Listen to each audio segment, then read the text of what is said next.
Kayo ba talaga para sa isa't isa? Only heaven knows. Akala mo, siya na, yung pala, sila na. Ang sakit, besh. Hindi, may mga bagay talaga that only heaven knows, right? Magkakatuluyan ba kayo, no? Magkakabalikan pa ba? Kagaya nung sinasabi ng kanta, ano raw ang sagot? Only heaven knows. So talagang may ganon. Pero, mayroon din namang mga bagay na hindi pwedeng only heaven knows. May mga bagay na hindi pwedeng sabihin, langit lang nakakaalam, si Lord lang nakakaalam. Ang pogi-pogi ko. Langit lang ang nakakaalam, di ba? Ang hirap naman yata noon, di ba? Yung sabi mo, Joe ako yan, pastor no? Pero si Lord lang nakakaalam, no? Hindi niya alam, di ba? Hindi rin po pwedeng ganon, tama? Yung sabihin ng iba ay, ang bait ko kaya, no? Pero only heaven knows. Hindi alam ng nanay mo na mabait ka, no? Hindi alam ng asawa mo. Yung iba nga Christian, only heaven knows, no? Langit lang na, hindi nahahalata na Kristiyano. So hindi rin naman pwedeng ganon, right? Pero may mga bagay po na okay lang, sapat na only heaven knows. And that's what I want us to talk about this evening. Ang title po ng message natin ngayon ay Heaven Knows. Pakisabi po ng malakas, Heaven Knows. Ito po ay continuation ng pinag-uusapan natin na tema nitong mga nakaraang linggo na a better country. Na ano ba ulit ibig sabihin ng better country? Tayo raw ay mamamayan ng langit at yun talaga yung ating patutunguhan, yun po yung ating destiny. At bilang mga mamamayan ng langit, alam po ninyo, dapat isang kaligayahan natin, encouragement natin na alam mo, nakilala ka ng Diyos at alam mo na yung mga nangyayari sa buhay mo, alam ng Panginoon. Amen? So when we say heaven knows, we are actually saying that our Father who is in heaven knows. At tignan po ninyo ang Matthew 6 at basahin natin ang mga verses po na ito. Matthew 6 starting with verse 1 muna. Sige po, tingnan nga lamang po natin. Sabi po niya, beware of practicing your righteousness before other people in order to be seen by them. For then you will have no reward from your Father who is in heaven. Ano raw? Yung mga ginagawa niyong mabubuti ay ingatan ninyo, baka mamaya ang ginagawa nyo lang para makita ng ibang tao kasi pag ganon, wala kayong tatanggapin na gantimpala mula sa inyong Ama sa langit. Verse 2, ituloy po natin. Sabi po niya, nagbigay siya ng halimbawa, thus, when you give to the needy, sound no trumpet before you as the hypocrites do in the synagogues and in the streets, that they may be praised by others. Truly, I say to you, they have received their reward. Actually, yan po ay talagang ginagawa ng mga tao nung unang panahon. Pag sila nagbibigay, mayroon pang trompeta, ina-announce pa talaga, para saan daw? Para sila ay mapuri ng tao. Pero ano ang sabi ng Panginoon dito? Sa susunod po na verse 3, but when you give to the needy, do not let your left hand know what your right hand is doing. Walang malaman ng kanan ang ginawa ng kaliwa. Verse 4, so that your giving may be in secret. Pakisabi po ng malakas, secret. And, ano raw mangyayari? Your Father who sees in secret will reward you. Ang Diyos ang magagantimpala. Bakit? Kasi siya ang nakakakita. Number 1, mga kapatid, heaven knows your deeds. Heaven knows your deeds. Alam ng Panginoong Diyos na nasa langit ang ating mga ginagawa. Right? Alam ng Panginoon yung mga mabubuting ginagawa natin. Of course, alam din niya yung hindi mabuti. At yung mga mabubuting ginagawa natin, alam niyo unang-una na kailangan nating makita dyan, di bali nang hindi ma-appreciate ng iba. Basta na-appreciate ng Diyos natin sa langit. Amen? Sabi ko nga, ano naman kung i-thumbs up, i-thumbs down ako ng tao, ang importante, i-thumbs up ako ng Diyos at ang Diyos mas malaki ang thumb. Right? Di ba? Kung hindi ka ma-appreciate ng tao, okay lang. Ang importante, ang Diyos ang nakaka-appreciate sa iyo, nakakakita At yun po, mas kasi po siya naman talaga ang may hawak ng buhay natin at ang kanyang kamay ang may kakayahan na gumawa sa buhay po natin. So ngayon, dito naman po, sabi niya, ay paggagawa naman kayo ng mabubuti, isang bagay na babantayan ninyo, halimbawa, when you help others, ay gawin ninyo ito hindi para sa makita ng tao at mapuri ng tao. Bakit? Kasi pag ganon ang ginawa ninyo, sabi ng Panginoon, you have received your reward. Ano ang ibig sabihin?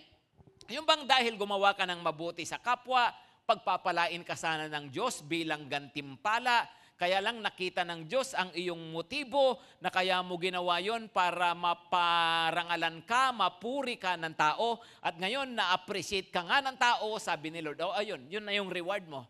Yun na yung gantimpala mo, yung papuri ng tao. So yung pagpapala na dapat ibibigay ko sa iyo, wag na lang. Kasi in the first place, yun naman ang habol mo. O di yun lang ang napala mo, sabi ni Lord. No? So, ganun pala yun. Yes, ano po, kasi yung ginawang mabuti, pero ang motibo ay para sa tao, ang gantimpala sa tao lang din. Ituloy po natin uli Sabi po niya naman sa verse 5, sabayan niyo po ako, and when you pray, you must not be like the hypocrites, for they love to stand and pray in the synagogues and at the street corners, that they may be seen by others. Yun din po, kagaya ng pagbibigay, di ba, sa synagogue, ibig sabihin yung parang kapilya nila, tapos sa mga kanto-kanto, street corners, ano raw po uli? That they may be seen by others. Truly, I say to you, they have received the reward. But when you pray, go into your room and shut the door, and pray to your Father who is in, come on, pakisabi ulit na malakas, secret, no?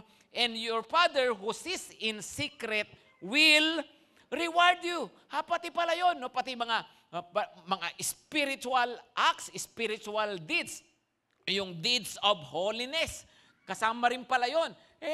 Ano naman yun sa church naman yun Iba ginawa ko naman, nagpray ako Pero lagi pong tinitignan pala ng Panginoon motibo. Yung ating mga puso. Nung unang panahon po kasi, may mga ganyan talaga. Lalo na nung unang panahon, in yan, di ba? Yung kapag religious ka, mukha kang maka-Diyos, na-appreciate ng society sa kanilang kapanahunan. Of course, iba naman yung panahon natin ngayon. Kaya yan ang diyan sila kinokorek ng Panginoon. Yung babantayan ninyo, sabi niya, na huwag niyong ginagawa yan para sa tao, kung ano lang yung kanilang sasabihin. At alam niyo, pwede po pala talaga yon, right? Na kahit na hindi man sa prayer, pero halimbawa sa ganito, no? Nagtitipon tayo, kumakanta tayo. Andito po tayo para mag-worship sa Lord. Hindi po tayo andito para po sa tao. Amen po ba? Yung bang, halimbawa, nagpipraise, no? Nagpupuri tayo sa Panginoon. By the way, yung mga bago po, no, yung mga bisita, naiintindihan po namin, okay lang kung hindi po sumasabay. Naiintindihan po namin yon, ano po. Pero ikaw, ang tagal-tagal mo na rito, sabi ng worship leader, if he moves to the left, then we move to the left. If he moves to the right, no, then we move to the right. Ikaw, jump, ikaw nakaganon ka lang, no? Kaso paglingon mo, andun si crush. Diba?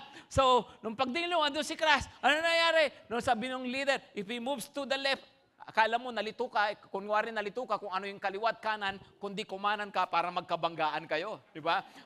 At jump ka pa talaga. No? Bakit? Kasi po sa totoo lang, may mga pagkakataon na po pwedeng motivated ka ng tao, ng appreciation ng tao. Hindi lang yan tungkol sa pagbibigay, hindi lang yan tungkol sa pagpupuri, na kagaya ng binasa po natin. Ang gusto po pala ng Panginoon, yung motibo po natin ay tama. Pakisabi po ng malakas, tama. No? Imagine, no, sabi, they have received the reward. Nagpipray, kaya lang yung prayer niya, pa-spiritual lang, pa-cute lang, diba, papuri lang ng tao ang habol.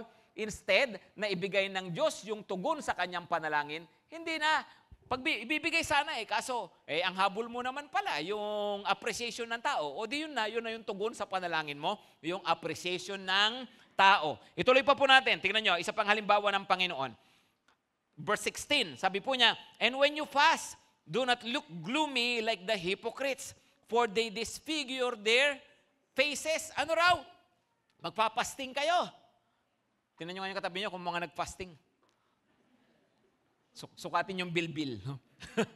Sabi po niya, Do not look gloomy. Ganyan din sila noong unang panahon. Pag nagpapasting daw, lungkot-lungkutan. Yung ganon, parang yung ipinapakita nila sa kanilang itsura, yung bang katuwiran na yung holiness means seriousness. Pag maka-Diyos, dapat seryoso ang dating. Kaya ito, gloomy. Tapos ano pa raw, they disfigure their faces. Yung kanilang itsura ay, ang ginamit na salita, disfigure, nagpapapangit, parang ganon. Tingnan nyo ngayon katabi nyo, kung mukhang nagpapasting. Nagpapapangit, sabi niya, that their fasting may be seen by others. Siguro medyo lukot ang mukha, ganyan, hindi naglagay ng foundation. Tapos, ano sabi ng Panginoon? Truly, I say to you, they have received their reward. Pambihira, nagpasting ng 40 days, ang tagal-tagal nagpasting, nagpakagutom. Instead na ibigay ng Lord yung pinagpasting niya, kaso ginawa niya lang pala para parangalan ng tao. Bandang uli, yung pinagkagutuman niya, wala rin siyang napala, maliban doon sa appreciation ng tao. Bakit? Kasi sabi ng Panginoon, yun naman habol mo, so you have received your reward. Ituloy po muna natin, mga kapatid. But when you fast, ano raw? Anoint your head. Ibig sabihin, lagyan mo ng oil, lagyan ng Baguio oil. Tapos, and wash your face, maghilamos. Ayusin na itsura. Sabi niya, verse 18, that your fasting may not be seen by others, but by your Father who is in heaven. And your Father who sees in secret, pag-isabi ulit ng malakas, secret, will reward you. Amen? Ganun pala ang gusto ng Panginoon. Pero, teka muna, Pastor, ano ang ibig sabihin? Ibig sabihin, yung bawal mag-pray nang may nakakakita, hindi dapat kinukwento. Pag nagbibigay, babalik at babalik po tayo sa dahilan, sa motibo ng puso. Halimbawa, itong si David, noong nag-re-raise siya, bumubuo siya ng malaking halaga para pampagawa ng templo. Alam nyo ba, ang ginawa ni David, tinipon niya yung mga leader ng buong Israel. Tapos sabi niya, mula sa sarili kong yaman, ito ang ibinigay ko para sa pagpapagawa ng templo.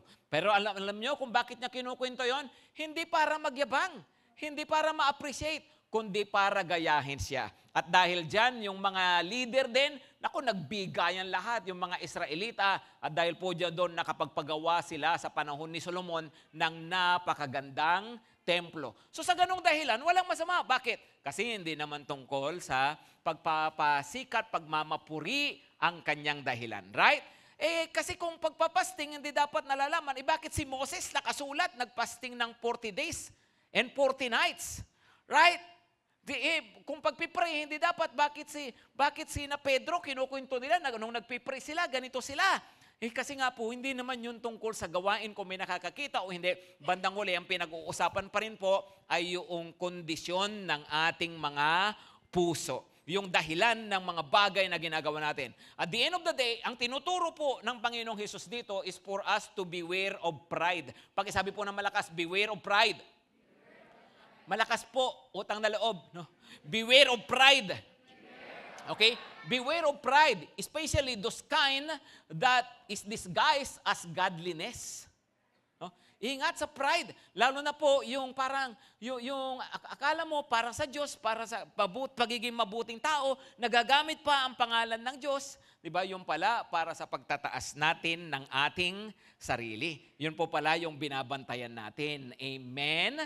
Yung ba, maglilingkod ako sa Panginoon, binabantayan ko ang puso ko laban sa pride. Binabantayan ko ang isip ko, ang kalooban ko laban sa paghahangad, sa atensyon at sa admiration ng tao. Tingnan nyo po ang sabi rin ng Panginoon dito. Luke 20 verse 46. Luke 20 verse 46. Beware of the scribes. Yung mga religious experts. Ano raw po? Sila who like to walk around in long robes and love greetings in the marketplaces. Gustong-gusto raw nilang napapansin sila, binabati sila. May mga nagpapapicture sa kanila. Ganyan, no?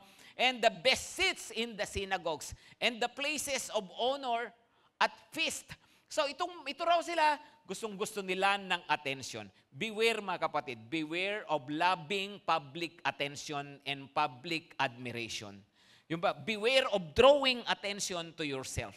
Yung ba, may gagawin ka na mabuti, may gagawin ka para sa kapwa, gagawin ka para sa Panginoon, pero nasasamahan ng gusto natin makakuha ng public attention, public admiration na para lang sa sarili natin. Okay, so beware. Pakisabihan katabi, beware. Ingat daw po tayo dyan. Beware, baka na-i-enjoy po natin yun pong public attention, public admiration. Masama ba, Pastor, kung ma-appreciate ka, mahangaan ka? Hindi uli. Basta hindi nagahari ang pride. Hindi ka motivated ng pride. Kaya nga po, ang issue po dito ay yun po talagang laman ng puso po natin. Kasi wag natin sasabihin, ay ganun pala, ay mahirap pala yung nagbibigay, tumutulong sa mahirap, tapos mali yung puso, no? Ay, hindi pala gusto ni Lord yun, hindi na lang ako magbibigay. Ganun ba? Ay, mahirap pala yung nagpipray, tapos may halong pride, hindi na lang ako magpipray. Ganun ba? No? Ay, mahirap pala yung nag-church, kasi baka mamaya sabihin ni Lord, mali yung motive ko, no? Wag na lang ako mag-church. Ganun ba? Hindi po. Do not change the action, just change the attitude of your heart. Right? Hindi mo kailangan baguhin yung isang mabuti na ginagawa mo, hindi mo kailangan itigil. Ang dapat lang po baguhin yung laman ng mga puso natin. Amen? So that's number 1, God or heaven knows your deeds. Number 2, heaven knows your seeds. Pakisabi ng malakas, seeds. Matthew 6:19 to 21. Basahin po natin. Do not lay up for yourselves treasures on earth, where moth and rust destroy, and where thieves break in and steal. But lay up for yourselves treasures in heaven, where neither moth nor rust destroys, and where thieves do not break in and steal. Huwag kang mag-ipon ng kayamanan sa lupa kasi nasisira, nananakaw. Mag-ipon ka ng kayamanan sa langit, hindi masisira, hindi kakalawangin, hindi mananakaw. Last verse po natin dyan. Tingnan nyo po yung verse 21. Pakibasa ng malakas.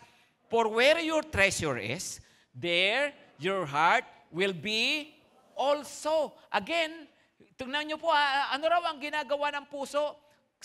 Sino po ang sumusunod? Kanino? No? Yun bang puso sumusunod sa kayamanan o yung kayamanan sumusunod sa puso? Come on. Ang sabi niya, kung asan ang yaman mo, nandun din ang puso mo. Powerful pala talaga ang yaman. Right? Kung saan mo binibigay yung yaman mo, kung ano yung ginagastusan mo, nandun pala, susunod pala yung puso. Right? Hindi pala yung, dito ang puso ko, kaya dito ang yaman ko. Alam nyo pala, mas powerful pala. Diba? Where your treasure is, there your heart will be also. Kaya kung gusto raw pala natin na sundin yung sabi ng salita ng Panginoon na narinig natin last Sunday na seek the things that are above, not the things that are on the earth. Ang isa palang pamamaraan po talaga dyan ay yun pong ating mga kayamanan ay ilagay po sa mga bagay na panglangit. Ibig sabihin, mag-ipon ng kayamanan sa langit. Do you want to be heavenly minded? Do you really want to be Christ-centered, to focus on things that are heavenly? Ang isa palang paraan po dyan ay ilagay yung treasure doon po sa mga bagay na panglangit. No, mag-invest sa kalangitan. Amen? Kaya nga po sabi niya, mag-ipon ng kayamanan sa langit. Ano ba ang ibig sabihin yan, Pastor? Paano po ba natin gagawin yan? Alam niyo po, pag sinasabing ganyan, take note pag po sinabing mag-ipon ng kayamanan sa langit, hindi po yan ibig sabihin ay tungkol lang sa offering, tungkol sa tithes, maganyan-ganyan. Ano po? Ay, siyempre, kasama po yun. Pero alam po ba ninyo, isa sa pangunahing emphasis pala ng Biblia, pagtulong sa kapwa. Alam niyo po ba yan? Yun pong pagtulong natin sa mga mahihirap, sa mga nangangailangan. Pag sinabi pong nangangailangan, hindi necesaryong mahirap. Right? Mayroon naman dyan, maganda naman yung trabaho, kaya lang nagkaroon ng malaking problema, nagkasakit, o nagkaroon ng pangangailangan. O di naging needy siya. Right? Kaya nga po, yan, mayroong mga needy, mayroong poor. Ano sabi ng Panginoon? Ang tumutulong sa mahihirap, nagpapautang sa Diyos. Sino sa inyo ang gustong mautangan ka ni Lord? Mas matinding magbigay ng interest si Lord. Alam niyo ba yon? Proverbs 11 verse 25. Sabi rin po, ang nagdidilig sa iba ay didiligin din. Sabi ng Panginoon, ang nagpapaginhawa sa buhay ng iba ay pagiginhawain din. Doon po rin po yung verse na, the generous will be prosperous. Para yun sa tao. Alam niyo ba yung siksik, liglig at umaapaw? Totoo po, pwedeng i-apply sa pagbibigay sa gawain ng Panginoon. Pero alam niyo po ba, ang unang application nun, pagtulong sa mga nangangailangan? So ang Diyos pala, isa sa mga gusto niya na gawin natin ay makatulong tayo sa ating kapwa. Alam niyo, kahit sa maliliit na paraan. Minsan kasi inisip mo, pang mayaman lang yan, pastor. Wala naman ako pa. Alam niyo po, kahit sa maliliit na mga bagay pala, na may makita kang, kahit sa classmate, ganyan, na may makita kang kahit konting mai-offer lang, di ba? Alam mo, walang kabaon-baon tong kaklase kong to, no? Mabilan nga to ng Starbucks, no? Tindi, no? Di ba? So, yung bang makatulong ka sa iyong kapwa. Amen? Maano ba naman yung nagpahangin ka sa gasolinahan ng iyong sasakyan, kaysa 5 piso lang ibigay mo, bigyan mo ng 50. Total, kawawa naman yung mga magtatrabaho ng marangal, pero ang liliit ng kanilang sweldo. Di ba? Pwede ba yung mga ganon, mga kapatid? Sa tingin natin, para simpleng mga bagay, pero pwede pala tayong nakakatulong kahit papano sa ating kapwa. Gusto po pala yon ng Panginoon, ha? Magtulungan po tayo, no? Mayroong kang maitutulong, minsan hindi financial, anumang maitutulong sa ibang paraan. Gusto po ng Panginoon, tumutulong tayo, nag-iipon daw tayo ng kayamanan sa langit. Amen? Sinong gusto magbukas ng account sa langit? No? Tumulong sa kapwa. Of course, kasama rin po dyan, yun pong pagsuporta sa mga gawain ng Panginoon. Ano po? Kaya nga tayo dito po sa church, siyempre, meron tayong offering, pero ginagamit po natin yan sa iba-ibang mga gawain. Nagsusuporta rin po tayo sa ibang ministry. Ginagamit din natin sa charity, ginagamit natin sa mga pangangailangan po natin. Alam niyo po ba, by the way, na naka-solar na po tayo, no? Yung pong naka-solar power po tayo. Hindi pa lahat-lahat, no, na natutugunan lahat ng solar. Pero meron na po tayong solar doon sa bubong. Kung gusto niyo pong mag-sunbathing doon, akit po kayo doon, higop niyo lahat ng lahat ng liwanag ng araw, no? Pero yun po, yung mga pinagagamitan natin. By the way, malapit na pong mag 70 years ang GTC, no? February, no? 70 years na tayo. Tingnan niyo nga yung katabi niyo, kung mukhang 69, no? Ayan, mga founder po yan, no, ng GTC. Ba't ko ba sinasabi? Kasi, yun po, magpo-first fruit na naman tayo. Sinong excited doon? Come on, sinong excited? First Sunday of February po yung ating first fruits. At yun nga po, para nga po sa mga gawain po natin dito po sa church. Amen? Isa pa po, yung mga lingkod ng Panginoon. Mayroon po tayong mga pastors, mayroon tayong mga missionaries, mga matabang lupa po yung mga yan. Sinasabi ko po ito, kasi po, yearly naman, mayroon po tayong tinatawag na everybody's birthday. Di ba? Ano po yon? Yun po yung, kasi may convention, ang Fifth Cop Mission, at ang ginagawa po natin dito sa church, sa GTC, tayo po nag-i-special offering, tawag natin everybody's birthday. At yun pong nakukulik natin, ibinibigay natin sa mga missionaries, sa mga pastors. Hindi po kasama ang mga taga-GTC doon na mga pastors. Po, na mimigay po talaga tayo, nagre-regalo, nagpapasaya din ng mga lingkod ng Panginoon. Amen? So November 30 po yun, yun pong ating everybody's birthday. Ito po sinasabi ko po sa inyo, ay iba-ibang paraan pala para tayo makaipon ng kayamanan sa langit. Tingnan nyo po ang Luke 16:8-9. Luke 16:8-9, pakibasa ng malakas. Luke 16:8-9. The master commended the dishonest manager for his shrewdness. Pag sinabi pong shrewd, ano raw po? Katusuhan. No? Sabi po niya, for the sons of this world are more shrewd in dealing with their own generation than the sons of light. Yung mga anak ng sanlibutan ay mas marunong pang makitungo sa kanilang kapwa kaysa sa mga anak ng liwanag. Verse 9, and I tell you, make friends for yourself by means of unrighteous wealth, so that when it fails, they may receive you into the eternal dwellings. In another word, ang ibig pong sabihin niyan ay use money to make friends for eternity. Ulitin ko po ang iba pong paraan ng pagsasabi niyan, use money to make friends for eternity. Ano ang ibig sabihin nun? Sige po, balikan natin sa verse 1. Tingnan po natin yung background Ito po ay kwento ng Panginoong Hesus at sa mga talinghaga po ng Panginoong Hesukristo, listen carefully, sa mga talinghaga po ng Panginoon, madalas ginagamit niya yung mabubuting bagay o kaya yung nature, right? Merong isang mabuting ama, merong suwail na anak, maganyan-ganyan, na para magturo. Pero ito po kakaiba tong kwentong ito ni Lord. Kasi po dito nagkwento siya tungkol sa isang masamang tao para magbigay ng lesson sa atin na dapat din pala nating matutunan sa buhay. Sige po, basahin natin to. Sinabi rin ni Jesus sa kanyang mga alagad, may taong mayaman na may isang katiwala, may nagsumbong sa kanyang nilulustay nito ang kanyang ari-arian. Sabayan niyo po ako, verse 2. Kaya pinatawag niya ang katiwala at tinanong, ano ba itong narinig ko tungkol sa iyo? Ibigay mo sa akin ang ulat ng iyong pangangasiwa sapagkat tatanggalin na kita sa iyong tungkulin. Come on, verse 3, sinabi ng katiwala sa kanyang sarili, ano ang gagawin ko? Aalisin na ako ng aking amo sa pangangasiwa, hindi ko kaya magbungkal ng lupa, nahihiya naman ako magpalimos. Verse 5, o verse 4, alam ko na ang aking gagawin. Maalis man ako sa pangangasiwa, sa management, ay may tatanggap naman sa akin. Sa kanilang tahanan, dapat may mapuntahan ako. Pag wala na akong trabaho, sabi niya, verse 5, kaya't isa-isa niyang tinawag ang mga may utang sa kanyang amo. Tinanong niya ang una, magkano utang mo sa aking amo? Ano raw po sabi? Verse 6. Sumagot ito, 100 tapayang langis po, no? 100 na palayok, no? ng langis. Kaya sabi ng katiwala, ito ang kasulatan ng iyong pagkakautang. Dali, maupo ka't palitan mo.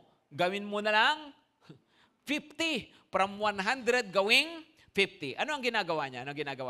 Nagpapautang na loob doon sa mga may utang sa kanyang amo. Ginamit niya yung sariling yaman ng kanyang amo, yung mga pagkakautang sa kanyang amo, para nang sa ganon, yung makagawa siya ng mga kaibigan. Bakit? Iniisip niya, para pag nawalan na ako ng trabaho, itong mga to may utang na loob sa akin. No? At sila yung magpapatuloy sa akin, sa kanilang tahanan. Verse 7, ituloy natin. At tinanong naman niya ang isa, ikaw, gaano ang utang mo? Sumagot ito, 100 kabang trigo po. Ito ang kasulatan ng pagkakautang. Sabi niya, isulat mo, gawin mong 80 na lang. Verse 8, ito po yung binasa natin, pinuri ng amo ang madayang katiwala dahil sa katusuhang ipinamalas ito. Sapagkat ang mga makasanlibutan ay mas tuso kaysa sa mga makadiyos sa paggamit ng mga bagay ng mundong ito. Mas marunong pa sila, sabi niya. Anong ibig sabihin? Yung mga ginagamit nila ang pera para sa kanilang personal na kapakanan. Kagaya ng kandidato na bumibili ng boto, di ba? Nagbibigay ng pera para makakuha ng boto. Yun, sabi, sila ginagamit nilang pera para sa kanilang sariling kapakanan. Kayo naman, mga mananampalataya, mga Kristiyano, ano naman ang dapat niyong gawin? Kaya niya sabi, verse 9, nagpatuloy si Jesus sa pagsasalita. Kaya't sinasabi ko sa inyo, gamitin niyo ang kayamanan ng mundong ito sa paggawa ng mabuti sa inyong mga kapwa, upang kung maubos na iyon, ay tanggapin naman kayo sa tahanang walang hanggan. Yun nga po, use money to make friends for eternity. Sabi, gamitin nyo ang yaman ng mundong ito, gamitin nyo ang pera para makapagdala kayo ng mga tao sa Panginoon at yung mga to, tatanggap kayo ng gantimpala balang araw. Kasi ang buhay sa mundong ito, lahat ng yaman dito, mawawala din naman lahat. Right? Pero balang araw, sabi niya, lahat ng ginawa mo, ginamit mo ang pera, ginamit mo ang anumang mayroon ka para makapagdala ng kaluluwa sa Panginoon, ay tatanggap pala ng gantimpala. Ganun pala yung sinasabi ng Panginoon. You see, no, kaya pala, ay pwede pala yun. Opo, no? Hindi ba wrong motive yun, pastor, para doon sa in-invite, no? Alam niyo po, no? Kaya nga sabi ng Panginoon, ikaw, tama yung motibo mo. Di ba? Tama yung dahilan mo. Pero siya, kaya sumama kasi ganito, no? Alam niyo po, natural lang yan. Okay lang mag-umpisa na mali ang motibo. Basta habang tumatagal, tumatama, right? Di ba? May mga pumunta rito. Pumunta ka lang kasi may crush ka, no? O di ba? Okay lang yun sa nag-uumpisa. Pero pambira, 5 taong ka na rito, tuwing nag-church ka, crush pa rin hinahabol mo. Crushing kita dyan, eh. Di ba? Di ba? Yun na, mali na yun, right? Tama, pero yung nag-uumpisa ka sa ganon, okay lang yun mga kapatid. Ha? Yun ba? Kaya nga maganda raw gamitin natin sa mabuting paraan. Sino kaya rito yung sa susunod na Sunday? No? Mag-i-invite ako. Tapos sabihin ko sa kanya, pagkatapos ng Sunday service, kain kami sa Vikings. No? Ang tindi, ha? Baka 100 agad sumama sa'yo. O kaya, mag-i-invite ako, no? Pero bago kami pumunta sa church, daan muna kami sa SB. Right? Pwede ba yun, mga kapatid? No? Kaya, merienda muna kami sa Jollibee. Pwede ba yun? Hindi nga, di ba? Manlilibre ako, pero ang mission ko, ang dahilan ko, kasi gusto ko silang madala sa Panginoon. Amen? Alam niyo po, kaya nga sabi ko nga, okay lang kung yung tao yung nag-umpisa sa parang sa mga bagay na ganyan, bagay na material, okay lang po yun, natural yun. Kasi nga, wala pang relasyon sa Panginoon. Kaya pwedeng mag-umpisa sa ganong mga bagay. Basta habang tumatagal, ayun nga po talagang lumapit na sa Panginoon. At yun po yung habol natin. Amen? At ano raw po ang mangyayari? Tatanggap kayo ng gantimpalang pangwalang hanggan. Number 3, ano yung number 1 muna? Heaven knows your deeds. Number 2, heaven knows your seeds. Number 3, heaven knows your needs. No? Alam ng Panginoon ang ating mga pangangailangan. Tingnan po natin, 31 to 33. Verse 31 to 33. Therefore, do not be anxious, saying, what shall we eat? Tingnan ng katabi po, pakisabihan, do not be anxious. Ba't parang ayaw sabihin? Nag-aalala ba kayo? Baka magalit, no? Huwag kang mag-alala, sabihin nyo. No? Do not worry. Ano raw ang inaalala? What shall we eat? Or what shall we drink? Or what shall we wear? For the Gentiles seek after all these things, and your heavenly Father knows that you need them all. Yung mga naunang verses, bago sinabi yan ng Panginoon, ay binanggit niya muna, sabi niya, huwag niyong alalahanin yung inyong kakainin, yung inyong susuotin. Tingnan nga ninyo yung mga ibon na kung tutuusin, di naman nagsasaka yung mga yan, di naman nagtatanim. Pero pinapakain sila ng inyong Ama sa langit. Higit pa kayong mahalaga kaysa mga ibon. Amen? Pakitingnan po ulit katabi, don't worry, bebe. No? Mas mahalaga ka pa kaysa sa ibon. Right? Alam nyo, minsan daw, mayroong dalawang ibon na nag-uusap through Twitter. No? So, nagtutweets yung dalawang ibon, doon sa may puno, yung sa may puno dyan, may mga ibon dyan eh. Nag-uusap daw eh. No? Tapos, napansin nung isang ibon, napapansin mo yung mga pumapasok sa GTC? No? Bakit? No? Di ba may mga kita mo yan, pumapasok, nakalukot yung mukha, no? Parang nag-aalala. No? Oo, kasi ano yung dyan eh. Iniisip yung kanilang panggastos, iniisip yung pang-tuition, iniisip yung ganito. Kaya mga problemado, kaya bigat na bigat ang kanilang loob, kaya lagi nakasimangot. No? Sabi nung isang ibon tuloy, ganun ba? Siguro hindi talaga sila naniniwala sa sinasabi na mayroon silang Ama sa langit. Hindi kagaya natin. May nagpapakain sa atin na Ama natin sa langit. No? Tingnan yung katabi po, pakisabahin, buti pa ang bird. Alam nyo, sabi ng Panginoon, higit pa kayong mahalaga kaysa mga ibon. Amen? Ano pa? Sabi ni Lord. No? Tingnan nyo yung mga bulaklak sa parang. Ang gaganda nila. Pero si Solomon, na sobrang yaman, alam nyo ba, hindi nakapagsuot ng kasing ganda ng mga bulaklak na yan? Ibig sabihin talaga kasing iba ang ganda ng sariling gawa ng Diyos kaysa gawa ng tao, right? So, alam nyo ba, kaya si Solomon, hindi nakapaggawa ng mga ganyan? Tapos sabi ng Panginoon, huwag kayong mag-alala sa susutin ninyo.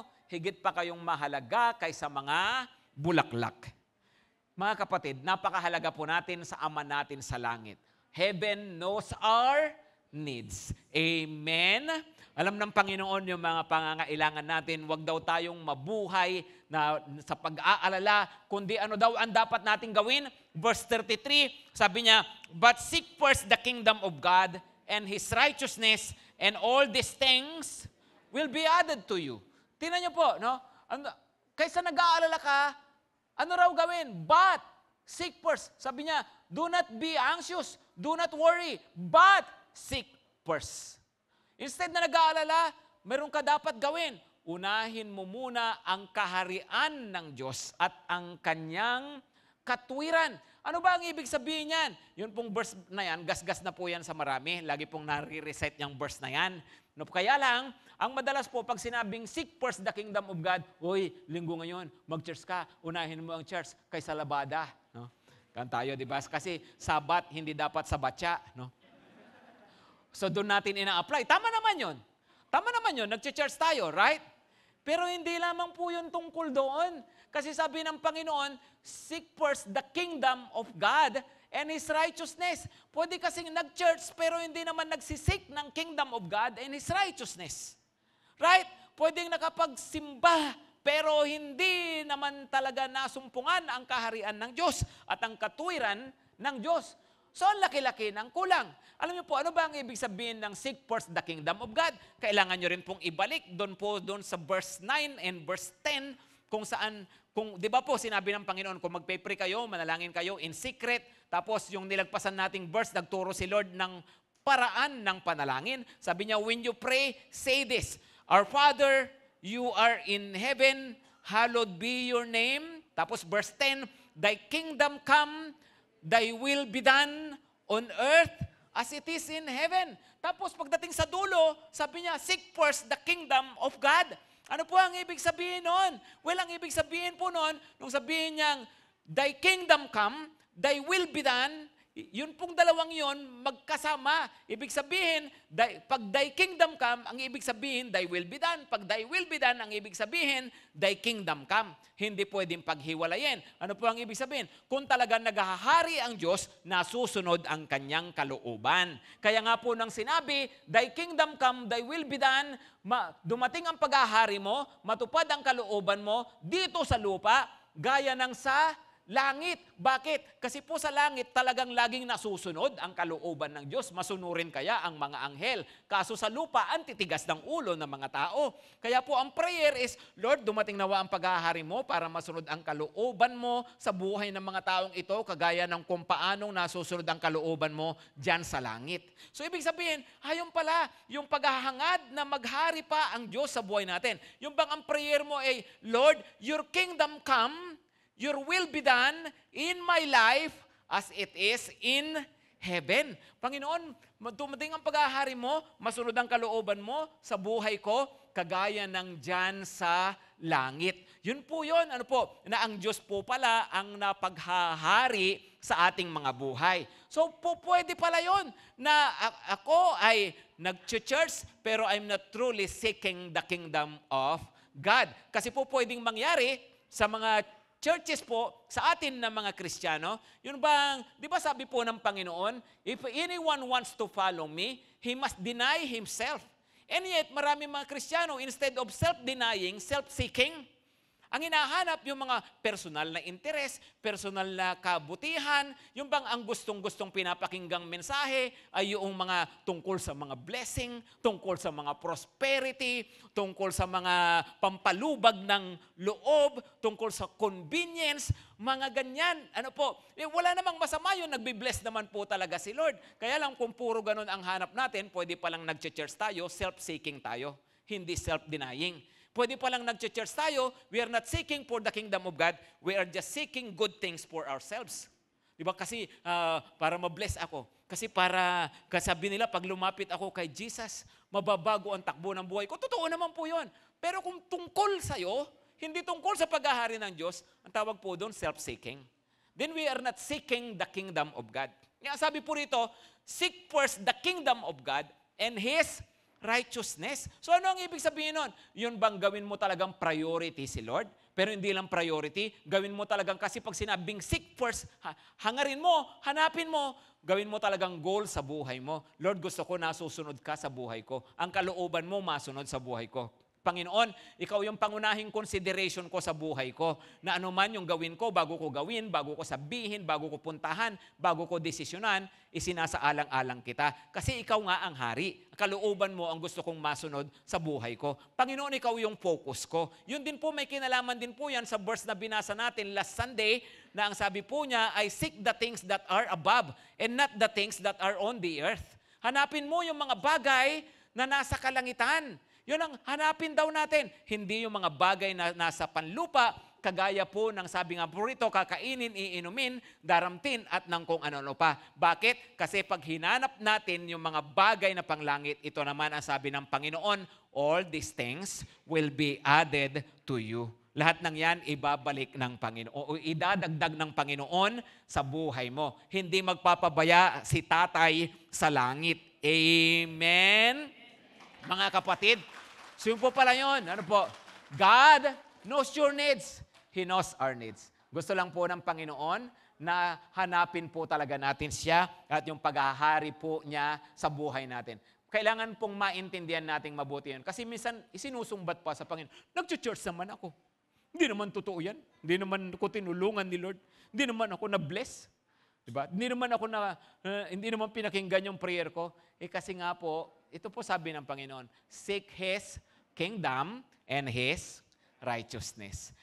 Amen? Tatlong bagay po, mga kapatid. Heaven knows your deeds, heaven knows your seeds, and heaven knows your needs. Tumayo na po tayong lahat. Sige po, tayong lahat. Sabi ko po kanina, may mga bagay na talagang only heaven knows. Pero may mga bagay na tama, na tignan natin lagi at kaligayahan natin, kalakasan natin, that heaven knows. Ano po ang ibig sabihin po nito? Na Lord, kaligayahan ko na yung mabuting ginagawa ko, alam mo. Panginoon, kapayapaan ko, no, na yung pangangailangan ko, alam mo. Panginoon, kagalakan ko, na yung mabubuti, yung mga pagtulong ko, nakikita mo. Yun ang aking gantimpala.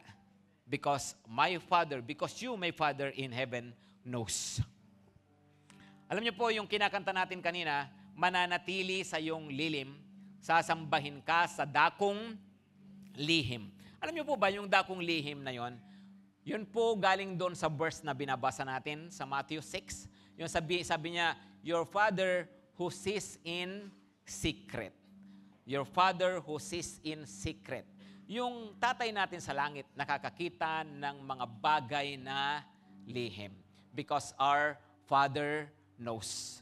Our Father in heaven knows. Muli nga po, sambahin natin ang Panginoon at habang kinakanta po natin ito, ilapit natin ang ating mga sarili po sa Kanya na nagsasabi sa Kanya, Panginoon, ang buhay ko, nilalagak ko sa iyo, papuri ko para sa iyo.